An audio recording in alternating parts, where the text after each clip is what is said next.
بہت شکریہ محترم ڈاکٹر اعجاز رسول صاحب. ڈاکٹر صاحب میں یہ صلاحیت ہے کہ وہ اپنی بات کو جو وقت دیا گیا ہو اس کے اندر مکمل کر لیتے ہیں. ایک تو ان کا ہفتہ وار جو زوم پہ لیکچر ہوتا ہے 1 گھنٹے کا ہوتا ہے اور وہ گھڑیاں ٹھیک کر لیتے ہیں ہم جب وہ لیکچر ختم ہوتا ہے پورا 1 گھنٹہ. آج کا یہ لیکچر ان کا آدھے گھنٹے کے لیے تھا اور انہوں نے پورا آدھا گھنٹہ لیا ہے اور بہت ہی قیمتی باتیں، بہت عمدہ باتیں. بہت بہت شکریہ. اب میں درخواست کروں گا محترم وسیم احمد صاحب سے، رکن بزم ایبٹ آباد، جناب وسیم احمد صاحب تشریف لائیں. شکریہ. صاحب صدر اور حاضرین محفل، السلام علیکم. میری تقریر کا عنوان ہے انسانم آرزوست، جہانی تیرا تر با آفتابی، جہانی تیرا تر با آفتابی، ثواب او سراپا نا ثوابی، نادانم تا کجا بھی رانا را، دہی اس خون آدم رنگ و آبی. یہ جہان سورج یعنی قرآن مجید سے روشن ہونے کی بجائے اور تاریک ہو گیا ہے. اہل دنیا اس کلام پاک سے استفادہ نہیں کر رہے. یہ خود کو راہ راست پر سمجھ رہے ہیں مگر حقیقت میں گمراہ ہیں. یہی وجہ ہے کہ اس کی خوبیاں بھی برائیاں لگ رہی ہیں. میں نہیں جانتا کہ تو کب تک ایک ویرانے کو آدمی کے خون سے چمک دمک دیتا رہے گا. اس ویرانے کی بجائے دوسری دنیا پیدا کر جس میں ایسے لوگ آباد ہوں جو قرآن کے قوانین پر چلیں. عزیزان گرامی قدر، اگر ہم اپنے ارد گرد نظر دوڑائیں تو ہمیں ہر طرف ظلم، ناانصافی، لوٹ کھسوٹ، جبر، غلامی، عدم مساوات، حق تلفی، جھوٹ، منافقت، دغابازی اور اس ہی قسم کی دیگر بیماریاں اور عوارض بکثرت نظر آتے ہیں جو کسی بھی انسانی معاشرے کا زوال ہوتے ہیں. اور صدیوں سے انسانی عقل انہی مسائل کا حل ڈھونڈتی نظر آتی ہے، مگر انسانی عقل نے آج تک جتنے بھی حل تلاش کیے وہ سب عارضی ثابت ہوئے. ان میں سے کوئی حل دیرپا ثابت نہیں ہوا. اگر آج کسی نظریے نے جنم لیا تو کچھ ہی عرصے بعد رد عمل کے طور پر ایک نیا نظریہ سر ابھارنے لگتا ہے جو کہ پہلے نظریے کی ضد ہوتا ہے. اور اسی طرح یہ انسانی قافلہ منزلوں پر منزلیں طے کیے چلا جا رہا ہے مگر آج تک کسی منزل پر پڑاؤ نہیں کر سکا. عقل انسانی نے جہاں غاروں سے نکل کر مکانوں میں رہنا سیکھا، جانوروں کے شکار سے آگے بڑھ کر کھیتی اگانا سیکھی، پتھروں اور لکڑی کے اوزاروں سے دھات کے اوزار بنانے شروع کیے، بابل کے معلق باغات سے مصر کے بلند و بالا اہرام تخلیق کرنا شروع کیے، ہاتھی اور اونٹ جیسے بڑے اور مہیب جانوروں کو اپنا تابع فرمان بنایا، مگر عقل انسانی ہنوز عالم سفر میں ہی رہی اور ایک مثالی انسانی معاشرہ تشکیل دینے میں سراسر ناکام رہی. ارسطو اور افلاطون جیسے فلاسفروں کے تصور ریاست میں غلامی کو جائز قرار دیا گیا. زرتشت نے 2 خداؤں اہرمن اور یزداں کا تصور دیا، یعنی ایک خدا نیکی کا اور ایک خدا بدی کا. گوتم بدھ نے انسانی تکالیف اور مصائب کو محسوس کرتے ہوئے محلات کی پرآسائش زندگی چھوڑی اور برہمنیت کے خلاف وہ جنگلوں اور پہاڑوں میں غور و فکر کرنے تو گیا مگر حقیقت کو نہ پا سکا. یہ انسانی عقل کا ارتقاء تھا اور انسانی مصائب کا حل تلاش کرتے ہوئے اسے زمانے گزر گئے. عقل ہے بے زمام ابھی، عقل ہے بے زمام ابھی، عشق ہے بے مقام ابھی، نقش کرے ازل تیرا نقش ہے نا تمام ابھی.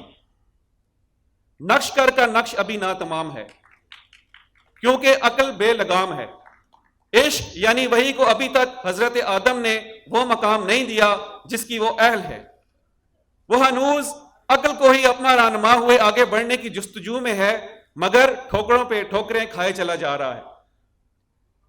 خالق کائنات نے آدم کو تخلیق کے بعد تنہا نہیں چھوڑا، بلکہ وحی کے ذریعے رہنمائی کا ایک راستہ کھلا رکھا تاکہ انسانیت بھٹکنے نہ پائے، اور بھٹکے ہوئے انسانوں کو راہ دکھائے کہ کس طرح لوٹ کھسوٹ اور ظلم و ناانصافی سے پاک ایک معاشرہ تشکیل پا سکے، ایک ایسا معاشرہ جو طبقات میں تقسیم نہ ہو، جہاں ظلم و ناانصافی نہ ہو۔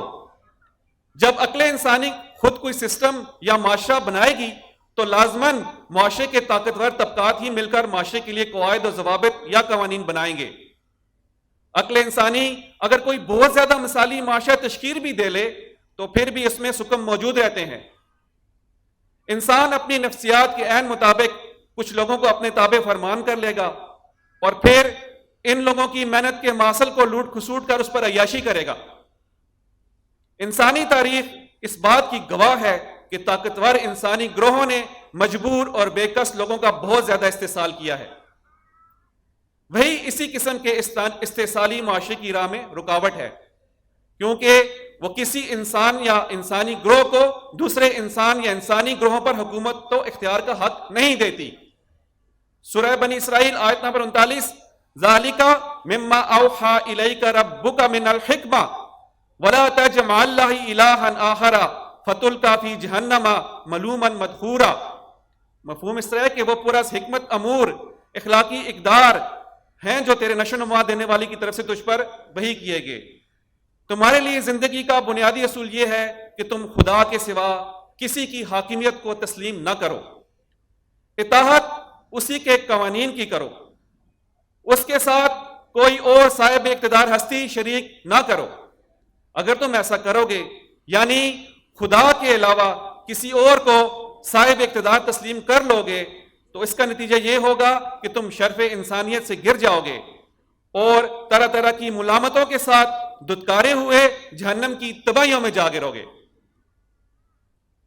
عزیزان گرامی قدر، وہی ہماری اس بات کی طرف رہنمائی کر رہی ہے کہ حکومت صرف اور صرف خدائے لم یزل کی ہوگی، اس کے علاوہ نہ کسی کو حکومت کا حق ہے اور نہ اختیار، اور نہ ہی کوئی حکومت کرنے کا اہل ہے۔ اور یہ حکومت ظاہر ہے، براہ راست نہیں ہوتی، یہ اللہ تعالیٰ کے قوانین کے ذریعے ایک آئینی حکومت ہوتی ہے، اور یہ قوانین اس دنیا کے لیے قرآن میں آخری بار نازل کیے گئے اور پھر ان کا سلسلہ بند کر دیا گیا۔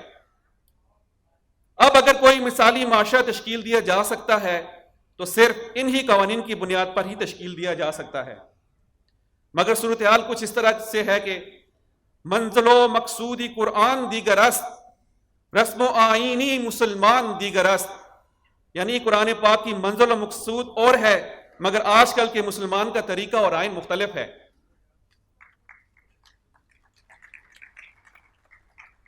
در دلے او آتش سو زندہ نیست، مصطفیٰ در سینہ ہے او زندہ نیست۔ اس کے دل میں وہ آگ نہیں رہی جو باطل کو بسم کر دے، اس کے سینے میں جناب رسول پاک صلی اللہ علیہ وآلہ وسلم کی محبت موجود نہیں۔ بندہ مومن سے قرآن بر نخورد، در ایاغ او نمائی دیدم ندرد۔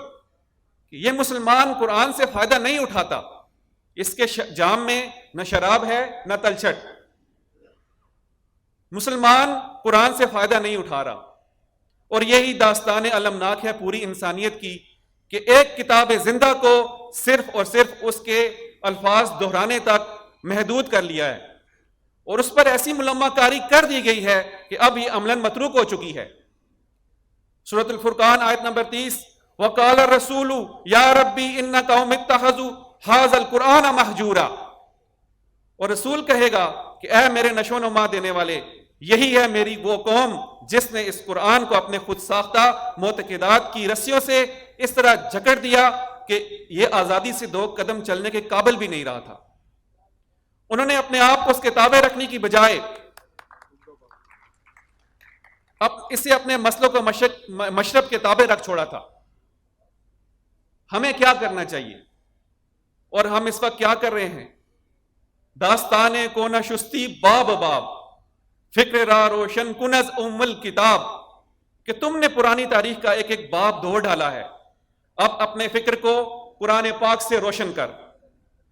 چیست قرآن خواجہ را پیغام مرگ، دستگیری بندہ و بے ساز و برگ، کہ قرآن پاک کیا ہے؟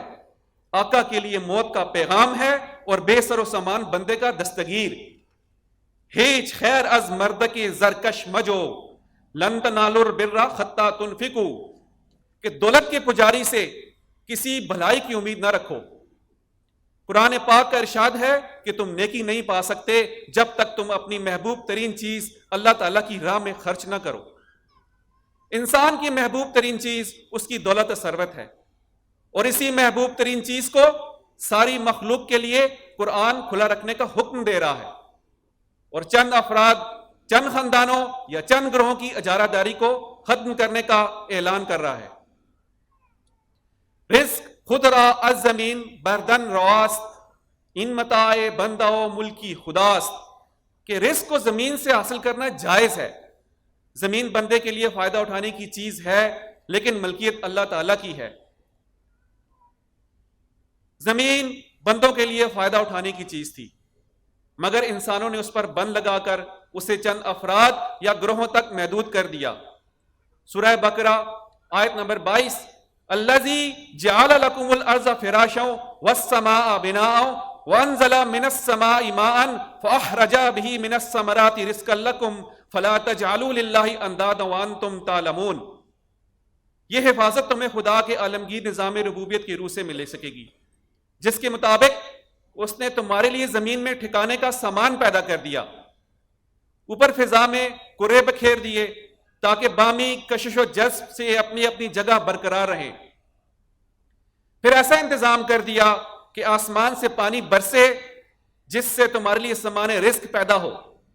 ظاہر ہے کہ یہ تمام سامان زیست تمہیں خدا کی طرف سے بلا مزد و معاوضہ ملا ہے، اس پر ملکیت خدا ہی کی ہے، تمہیں صرف اس کے استعمال کی اجازت دی گئی ہے، لہذا تم ایسا نہ کرنا کہ انسانوں کا اس کا مالک بنا دو۔ اگر تم نے ایسا کیا تو یہ جانتے بوجھتے خدا کے ساتھ شرک ہوگا۔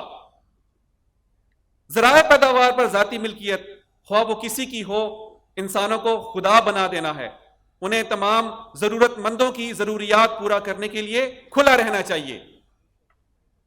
عزیزان گرامی قدر، آپ نے سنا کہ ذرائع پیداوار پر ذاتی ملکیت خواہ کسی کی ہو، انسانوں کو خدا بنا دینا ہے، اور ہم نے ایسا ہی کیا ہوا ہے۔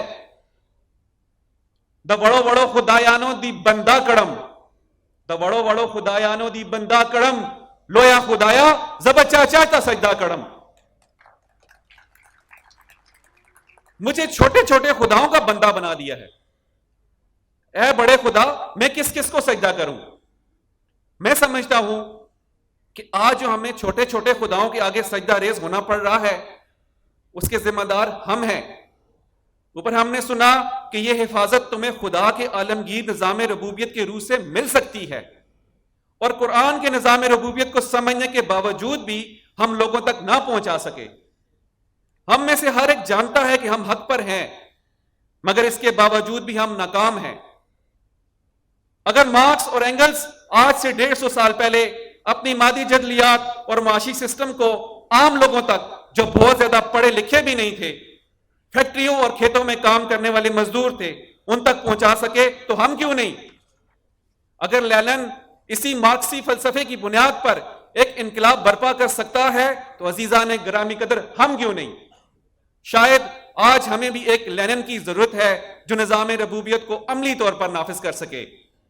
دی شیخ بچراغ ہمی گش گرد شہر، کزدام ودو ملولم و انسانم آرزوست، زین ہم رہان سست عناصر دلم گرفت، شیر خدا و رستم دستانم آرزوست، گفتم کہ یافت می نشود جستا ایم ما، گفت آنچه یافت می نشود آنم آرزوست۔ شکریہ۔